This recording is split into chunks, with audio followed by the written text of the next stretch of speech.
Magandang bahay sa dulo ng barangay San Roque na matagal nang pinaniniwala ang may multo.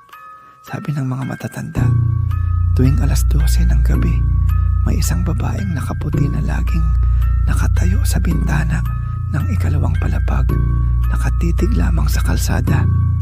Si June, isang 17 anyos na binatilyo, ay hindi naniniwala sa mga multo. Isang gabi ng tag-uulan, tinaya niya sa kanyang barkada na makakapunta siya sa harap ng bahay at kukuha ng selfie. Alas 2 ng gabi nagpunta siya roon. Madilim, walang katao-tao at malamig ang simoy ng hangin.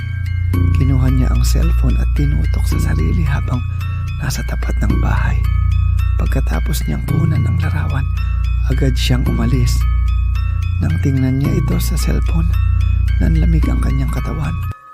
Sa likod niya, sa bintana ng ikalawang palapag, may isang babaeng nakaputi, nakangiti at tila duguan ang mga mata. Kinabukasan, nawala si June. Ayon sa mga pulis, nakita lamang ang kanyang cellphone sa may damuhan. At ang larawan ng babaeng iyon ay wala na sa bintana ng bahay.